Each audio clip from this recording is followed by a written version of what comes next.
Hello everybody, this is Thomas. I hope everyone is doing good. I am going to be showing you now block month 7 block. We are making 4 of these instead of the normal 2 because now we're going to be doing the outer perimeter of the quilt. Alright, let's get started with this. We are going to take our background fabric, and again I'm using my stripology ruler as I did before. I took my background fabric. We're going to fold it into 4s here with the fabric. And I'm going to line up my ruler.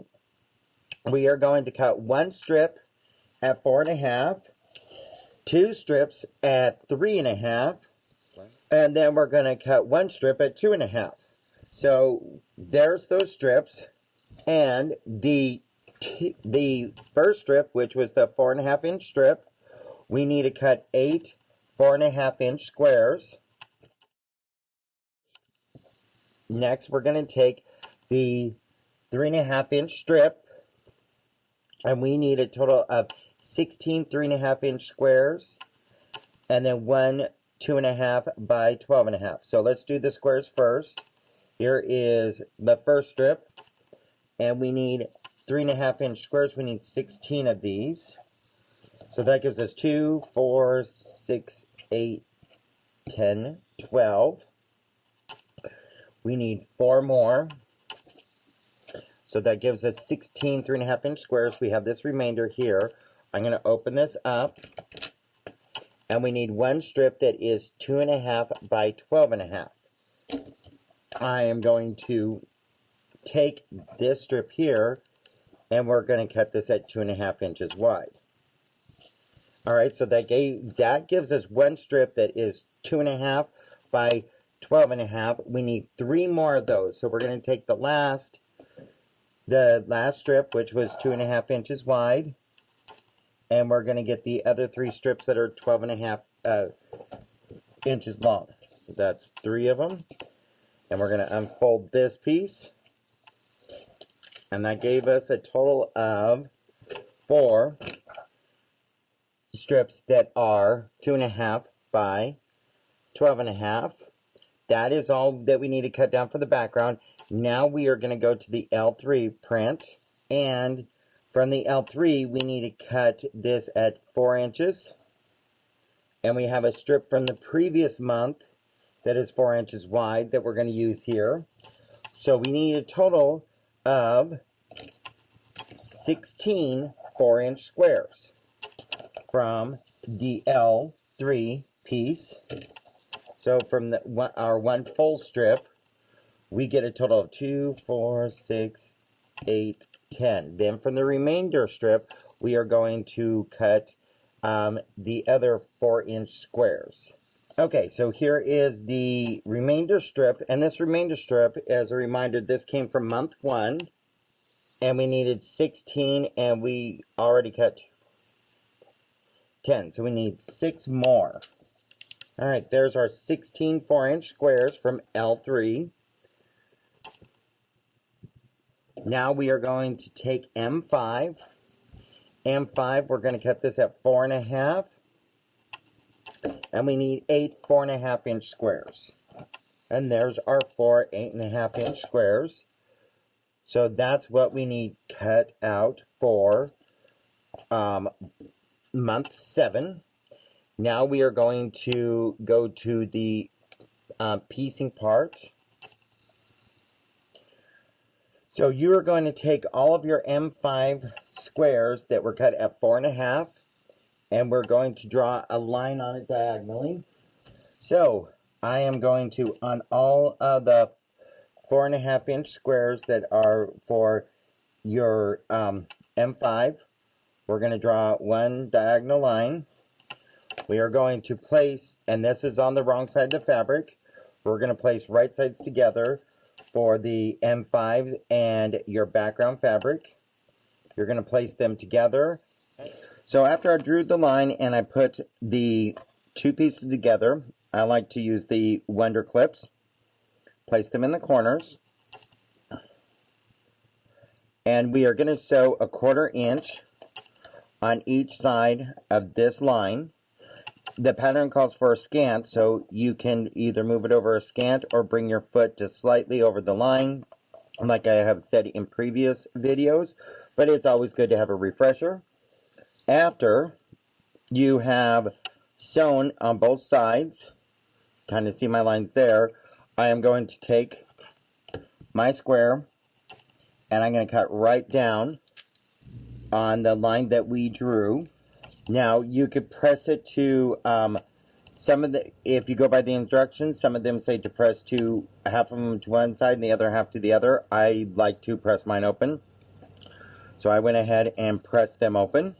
After I have pressed it open, and you can see back here where I pressed the seam open, now we are going to take our L3 print and we are going to do the same thing. We're going to draw a line on the back of L3 after we draw a line on L3.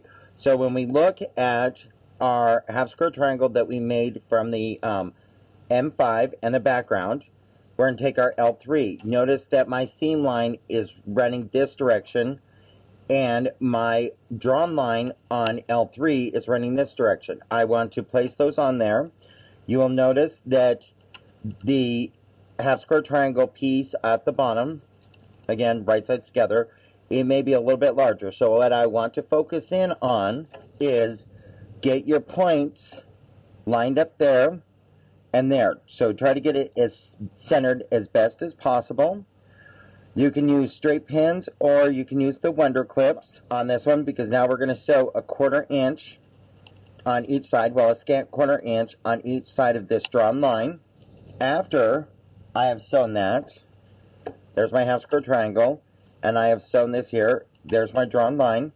I'm going to cut down on the line I drew. And again, I came in and I pressed that seam open, and it's easier if I had my pressing bar. So I press both of those seams open, and you will get a piece that looks like this. Notice that they're opposite pieces. This is similar to a previous block that we have done. So this is where the block will look like this. I have this One Creative Grids ruler. I think I've showed it to you guys before, but I'm going to show it again. It has all these markings for 1/8 of an inch. So if you're doing flying geese, or especially half square triangles that call for 1/8 of an inch, this ruler is really, really, really handy. So I'm going to take my piece here. This needs to be squared up to 3.5 inch square. So I'm going to follow my diagonal line, and half of 3.5 is 1 3/4. So I'm going to follow my line down to 1 3/4, marking there. I'm going to have the ruler, the 45-degree line, following my seam line.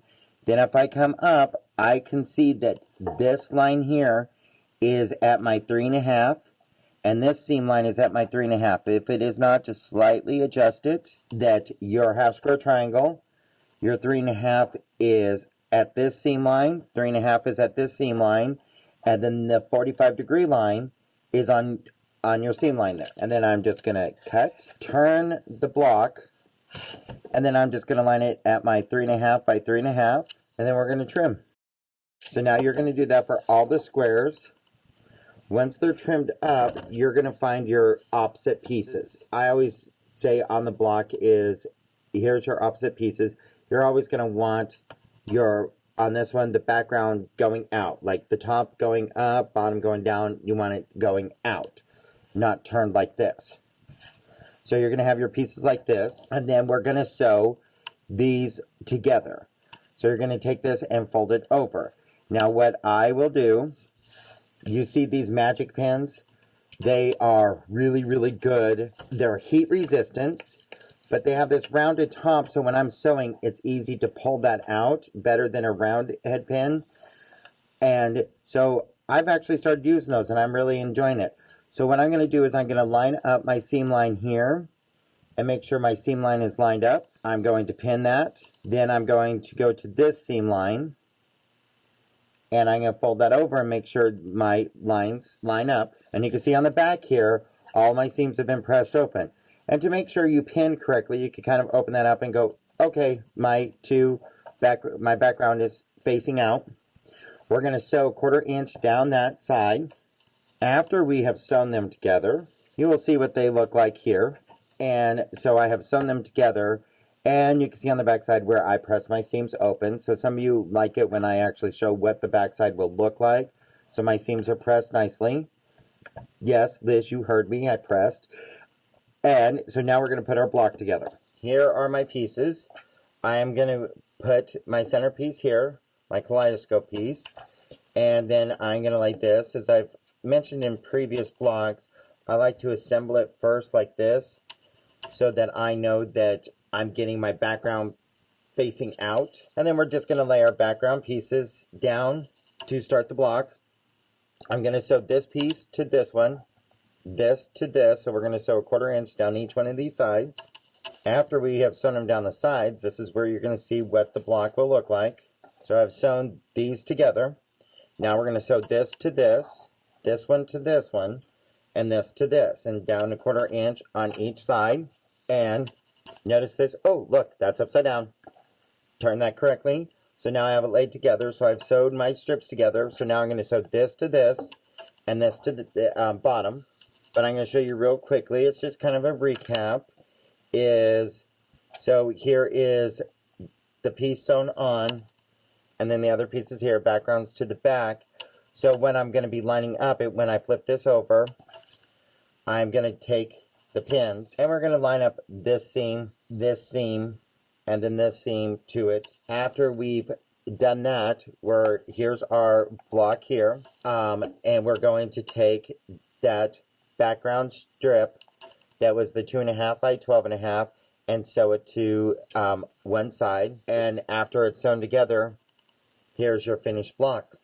So I hope everybody really enjoyed this block. It is kind of one that we did, but the measurements are different. And I hope that you really enjoyed the video of showing what the first 6 months look like with the quilt put together. You guys take care, and I will see you next month. All right, bye.